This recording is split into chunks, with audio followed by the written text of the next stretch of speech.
बिस्मिल्लाहिर्रहमानिर्रहीम जी, welcome to your own show.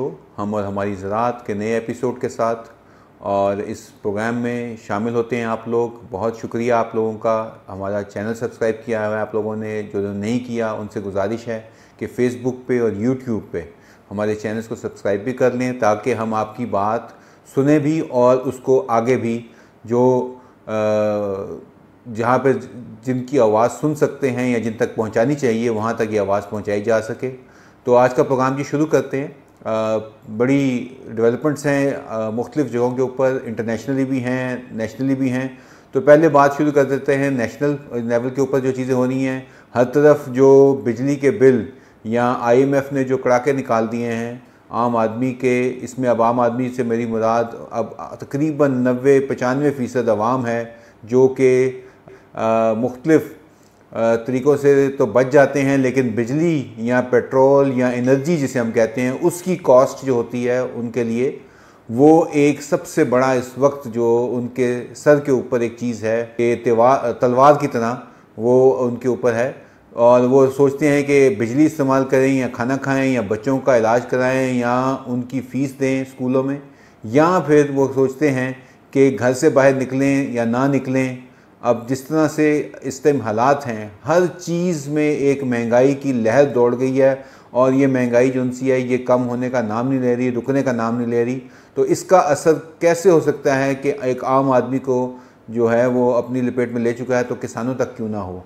तो इसको देखते हुए देखें कि अभी नया सीज़न शुरू हो गया है। नए सीज़न के अंदर जिस तरह से आने वाले दिनों के अंदर जो हमें नज़र आ रहा है नक्शा, हमने पहले भी जिक्र किया था कि बिजली और ईंधन ये दो चीज़ें ऐसी हैं जो कि आपकी ज़िंदगी में जो आपकी परचेजिंग पावर है उसको बिल्कुल उन्होंने जो है उठा के ज़मीन, बल्कि ज़मीन से भी नीचे ले गई हैं, जो जिसे हम अब रोकने का नाम नहीं ले रहे। और आने वाले दिनों के अंदर इसके अंदर मज़ीद इजाफा होगा, क्योंकि शुनीद यही है कि जब आप ये प्रोग्राम देखेंगे तो पेट्रोल का एक नया झटका और आपको लगेगा, क्योंकि ये जो निगरान हुकूमत या है इसने अभी तक ना तो कोई एग्रीकल्चर का मिनिस्टर है और ना ही इसकी कोई अभी तक प्रायोरिटी नज़र आ रही है। तो इसको मेरे ख़्याल से हम आपकी आवाज़ बनकर ये अरबाब इख्तियार से फिर एक कोशिश गुजार कराना चाहते हैं कि इस सिलसिले को कैसे रोकेंगे, कहाँ रोकेगा, ये कुछ किसी के पास कोई इसका कहीं लगता है कि सिरा भी नहीं मिल रहा कि कहाँ पे इसको रोकना है। डॉलर की जो उड़ान है, रुपये की जो बेकदरी है, बेतौकीरी है, वो जारी है और इसका नाम व निशान मेरे ख़्याल से अभी कहीं पे नहीं मिल रहा कि कहाँ पे इसको आपने लॉक करना है, कहाँ पे फ्रीज़ होना है। उससे हमारी जो एग्रीकल्चर इंडस्ट्री जो कि टोटली इंपोर्ट के ऊपर है इस वक्त, हमने ना इतने अच्छे रिसर्च इदारे बनाए, ना ही हमारी कोई इतनी वो सिलसिला है। हम दोबारा ये चाहेंगे कि अभी भी होश के नाखुन लेने चाहिए और इस सिलसिले को रोकना चाहिए। अभी ये हुआ है कि गंदम की जो आने वाले सीज़न के अंदर बीज से लेकर खादों तक DAP की कीमत पहले भी मैं जिक्र कर चुका हूँ, और यूरिया की, इसके ऊपर कंपनियों ने मज़ीद इजाफा कर दिया है, जिससे कि अब किसान की कमर जो पहले टूट चुकी थी, अब मेरे ख्याल से टूटने के बाद ऐसा कर दिया है कि उसका रहे ही ना, कोई सिलसिला ही नहीं बन सके कि वापस झुका हुआ सर या झुकी हुई कमर जो है वो वापस आ सके। तो ये बेतौकीरी जारी है इंसानों की इस मुल्क में। इसके लिहाज से मेरे ख्याल से बहुत ज़रूरी हो गया है कि अब इसको सोचना पड़ेगा कि इकनॉमिक हालात, आज भी ख़बरें मैं देख रहा था, हर तरफ यही है कि हमारी इकनॉमिक सिचुएशन बहुत बुरी हालत में है, बहुत बुरी हालत में है। और जिन्होंने ये IPPs के जो सौदे किए थे, ये तमाम मेरे ख्याल से उनकी इस मुल्क को इस नहज तक पहुँचाने में उसका बहुत बड़ा हाथ है। तो इसका मेरे ख्याल से बिल्कुल इसका अजाला किया जाए और फौरी इक़दाम लिए जाएँ। दूसरे नंबर पे जी बात आगे लेके चलते हैं चावल की वालों की। पिछले 5 दिन के अंदर जो फसलों का रेट थे वो तकरीबन 10% जो धान की मुख्तलिफ़ वैरायटियाँ हैं उनमें बढ़ोतरी आ चुकी है। इसको देखते हुए जो फसल अभी लगी हुई हैं हमारी, क्यों, इसकी एक वजह है इंटरनेशनल के इंडिया ने हफ्ते वाले दिन एक बड़ा इक़दाम लिया है, जिसमें कि उन्होंने महंगाई जो कि अभी सिंगल डिजिट पे है, यानी कि वो 10% से ज़्यादा नहीं हुई, वो सिंपली अभी 7% के ऊपर है, और उन्होंने इतने टाइट कर दिए हैं, इकदाम लिए हैं कि उन्होंने कहा जी हमारे मुल्क से कोई चीज़ बाहर नहीं जाएगी, अगर जाएगी तो उसको एक्स्ट्रा ड्यूटी देनी पड़ेगी। उन्होंने अक्टूबर तक ये किया है कि जो बासमती वैरायटी है, पहले तो नॉन बासमती पर उन्होंने बैन लगाया था, क्योंकि उस दफ़ा वहाँ पे कुछ 7% 8% 100 साल में पिछले सबसे कम बारिशें हुई हैं मानसून के सीज़न में, जिससे उनकी तमाम फसल जो लगी हुई थी उस पर बहुत बुरा असरात आए हैं। इसको देखते हुए उन्होंने कहा जी कि स्टॉक्स हमारे रहने चाहिए, हम बाहर नहीं भेजेंगे। और ये मौका मिला पाकिस्तानी एक्सपोर्टर्स को, पाकिस्तानी हुकूमत को और पाकिस्तानी किसानों को मेरे ख्याल से इसमें ज़रूर हिस्सा देना चाहिए। आपके लिए ये आवाज़ बन के किसान मददगार ये हम मैसेज कन्वे कर रहे हैं कि किसानों के लिए मेरे ख्याल से कि अभी जो अर्ली जो फसल आई है 1692 और 1509 की जो अर्ली वैरायटीज़ आ रही हैं, उसमें ये है कि फ़सल की कीमत जो कि 4-5 दिन पहले तकरीबन जो गीला माल था वो 3900 के करीब था, अभी उसकी कीमत बढ़ोतरी हुई है। और कुछ इलाकों में ये जो 20-30% जो मॉइस्चर के साथ है वो 4500 से लेकर और 5400 तक इसकी कीमत चली गई है। तो ये एक लिहाज से तो बेहतर है कि चले किसान को इसका फ़ायदा हो रहा है, लेकिन इसके साथ साथ महंगाई जो है वो कंट्रोल से बाहर हो जाएगी, क्योंकि जो फसल है उसको जब हम प्रोसेसर के हवाले करते हैं तो प्रोसेसर वो जो अभी कीमत ख़रीद जो उसकी होगी उसमें मेरे ख्याल से तकरीबन दुगना या 3 गुना जो है वो कंज्यूमर प्राइस निकलेगी। और एनर्जी कॉस्ट वहाँ पे भी बहुत ज़्यादा ज़रूरत होती है उसकी प्रोसेसिंग करने में, तो इसके असरात फिर आएंगे। इसके अलावा हम देख रहे हैं कि जो हमारी कॉटन की प्रोडक्शन है वो अच्छी आई है, और अब कॉटन के जो प्रोड्यूसर्स हैं उनकी जिनर्स ने ये बताया है कि उनको प्राइस भी बेहतर मिल रही है। तो ये बड़ा ही एक खुशाइंद मेरे ख्याल से इक़दाम हुआ है कि हमारी जो लोकल जो कॉटन है उसमें जो फार्मर जिन्होंने रिस्क लिया था, अब इस दफ़ा उनको बहुत ज़्यादा मसाइल भी आए पिछले साल की तरह। पिछले साल तो खैर कपास को बहुत ज़्यादा नुकसान हुआ था सिंध में सैलाब की वजह से, लेकिन इस दफ़ा ये है कि जो पेस्ट कंट्रोल को इतना बेहतर नहीं हुआ, उसमें शिकायत हैं, उसका मेरे ख्याल से एक चलें जो उन्होंने कीमत अपनी लगाई थी, इसकी लागत थी, वो कम से कम पूरी हो रही है। तो 10,000 से ऊपर अगर रेट जाता है तो बहुत अच्छी बात है, ये एक काबिल सताइश अमल है। लेकिन इसमें यह भी बात है कि एप्टमा के जो पैटर्न इन चीफ हैं वो मिनिस्टर ऑफ इंडस्ट्रीज़ भी लग गए हैं, उनको भी देखना है कि एप्टमा को अपना रोल प्ले करना चाहिए। जो अगला सीज़न आए तो उसमें हमारी टेक्सटाइल की ज़रूरियात पूरी होनी चाहिए, फार्मर दिल ना छोड़े, उसे अच्छा सीड मिले, अच्छी उसकी जो है वो कपास की जो पैदावार है उसको बढ़ाया जाए ताकि हम अपना खोया हुआ मुकाम हासिल कर सकें। इसके अलावा अब नया सिलसिला जो मैंने शुरू किया है वो है एग्रीकल्चर या एग्रीटेक। हम किसान मददगार या कॉन्केव एग्री एक एग्रीटेक कंपनी है जिसके पास के बहुत सारे फार्मर्स का हमारा टेक्नोलॉजी के थ्रू रब्ता रहता है, टेक्नोलॉजी को उनके तक पहुंचाना है। इस सिलसिले में हुकूमत पंजाब ने एक नया स्टेप लिया है जिसमें कि उन्होंने किसानों को अर्जा नरखों पर मशीनरी देने के लिए ज़िले तौर पर इक़दाम के लिए कुछ दरखास्तें तलब की हैं सितंबर तक, और ये एक अच्छा इक़दाम है। लेकिन इसमें फिर वही ना हो कि मशीनरी तो आए लेकिन मशीनरी का इस्तेमाल ना हो, या मशीनरी जो है वो अपने जो मंजूर नज़र लोग हैं उन तक दी जा सके। इसका ट्रांसपेरेंट मेरे ख्याल से एक प्रोसेस होना चाहिए। ऐसे काश्तकार जो कि डिज़र्व करते हैं, यानी कि जिनकी के सबसे ज़्यादा ज़रूरत है, ज़रूरतमंद काश्तकारों को ये मशीनरी देनी चाहिए अर्जा नरखों पर।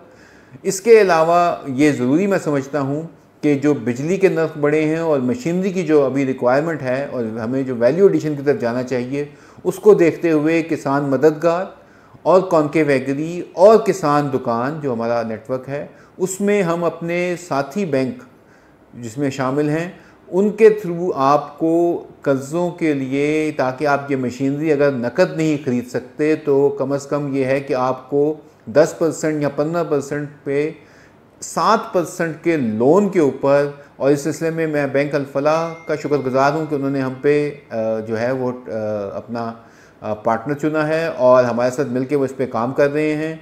और इसके ज़रूरत इस अमर की है कि हम जिन किसानों को ज़रूरियात हैं उनकी पूरी कर सकें। तो आप हमारे नेटवर्क में शामिल होने के लिए अपनी दरख्वास्त हमारे किसान मददगार के हेल्पलाइन नंबर पर ज़रूर रब्ता करके दे सकते हैं। अपनी पासबुक ज़रूर बनवा लें, क्योंकि हमें कुछ फार्मर ने रब्ता किया है और उनमें से कुछ के पास पासबुक नहीं है। पासबुक ज़रूर बनाएं। अगर आप इस स्कीम से इस्तेफ़ादा हासिल करना चाहते हैं और अपनी लागत को कम करना चाहते हैं तो ज़रूर आप जो इसके लिए जो ज़रूरियात हैं इस कर्ज़े को लेने के लिए, ये जो कि 7% का है, इसके लिए ज़रूर आप अपनी जो ज़रूरियात हैं वो पूरी कर सकें ताकि एलिजिबिलिटी क्राइटेरिया पूरा हो सके। इसके अलावा हमारे पास बहुत सारा डेटा भी आता है, हम अपने उन लोगों को लेकर चलते हैं। कॉर्पोरेट्स को भी यहाँ पे दावत है कि अगर वो अपनी फसल डायरेक्ट किसानों से लेना चाहते हैं तो किसान मददगार से रब्ता करें। इस सिलसिले में एक बहुत ज़रूरी है, उमर सैफ साहब अब आए हैं, मिनिस्टर ऑफ आईटी हैं, आईटी का तजर्बा रखते हैं। इनको भी इस तरफ मैं मबज़ूल कराना चाह रहा हूँ कि आपको, और मेरा क्योंकि ताल्लुक़ भी रहा है मिनिस्ट्री ऑफ आईटी के साथ, टेलीकॉम के साथ, इस सिलसिले में सबसे ज़्यादा जो मेरे ख्याल से जो काबिल अमल मंसूबा होना चाहिए वो होना चाहिए एग्रीकल्चर डेटा के ऊपर। हमारा डिजिटल सेंसस जो है एग्रीकल्चर का, जिस तरह से अभी इन्होंने मरदमशुमारी की है, इसी तरह से मेरे ख्याल से ज़रूरी सेंसस भी होना चाहिए ताकि हमें पता हो कि हमारे किसानों की क्या ज़रूरियात हैं, क्या उनकी मौजूदा हालत है, कितने उनके पास जानवर हैं, कितनी ज़मीन है, कितना वो बीज इस्तेमाल करते हैं, कितना वो क्रॉप रिपोर्टिंग है लेकिन क्रॉप रिपोर्टिंग सही नहीं है, उसको डिजिटल के ऊपर लाना चाहिए, उसको रिमोट सेंसिंग की टेक्नोलॉजी के थ्रू लेके आना चाहिए, और ताकि उसका फ़ायदा जो है वो किसानों को पहुँचे, वो कंज्यूमर को पहुँचे, वो कॉर्पोरेट्स को पहुँचे और इस मुल्क को पहुँचे, ताकि वो इसका सही डेटा जो है वो हमारे पास हो, ताकि हम सही पॉलिसी बना सकें और वक्त पर फैसले ले सकें। इस सिलसिले में एक कॉन्सेप्ट है, उसे हम कहते हैं एग्रीकल्चर डेटा एक्सचेंज लगाने की ज़रूरत है।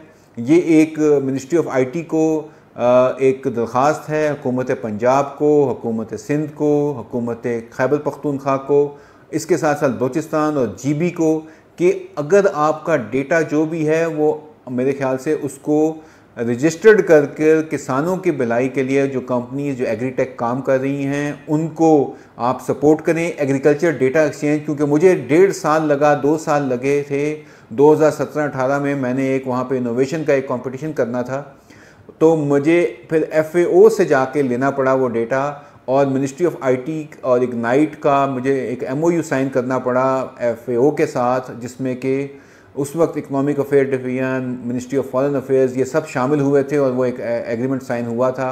उस वक्त मुझे नहीं मालूम कि अभी उसकी क्या आगे हुई है, लेकिन ये एक गोल्डन अपॉर्चुनिटी है। हम अपनी गलतियों से सबक सीखने की ज़रूरत है।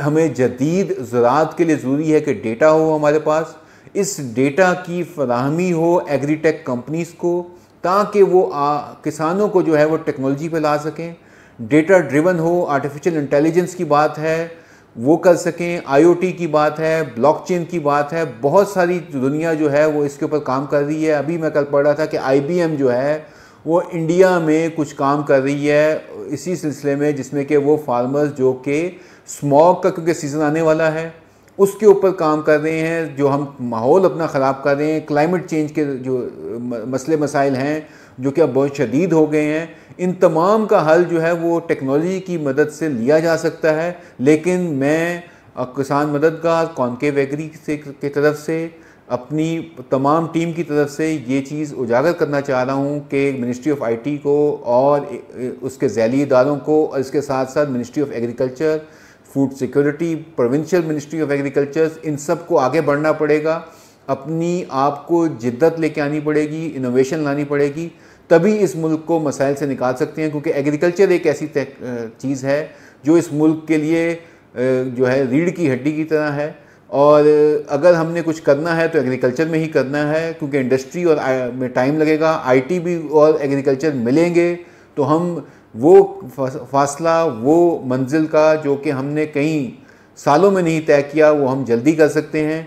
इस सिलसिले में कॉन्क्लेव एग्री हाजिर है मिनिस्ट्री के लिए, पब्लिक ऑफिस के लिए। वो हमारे साथ पार्टनरशिप कर सकते हैं। हम ये काम जो सालों का है इसको महीनों और दिनों में कर सकते हैं, लेकिन इस तवज्जो को मबजूल कराना चाह रहा हूँ इन तमाम लोगों को कि वो इसमें आगे बढ़ें और ये फैसला साज जो हैं उनको ये चीज़ करनी पड़ेगी आगे ले जाने के लिए मुल्क को, जिसमें कि ये डेटा जो उनसा है वो एक मेरे ख्याल से लेके आना पड़ेगा आगे, और उसका फ्रेमवर्क डिफ़ाइन करके हम हाजिर हैं इस सिलसिले में।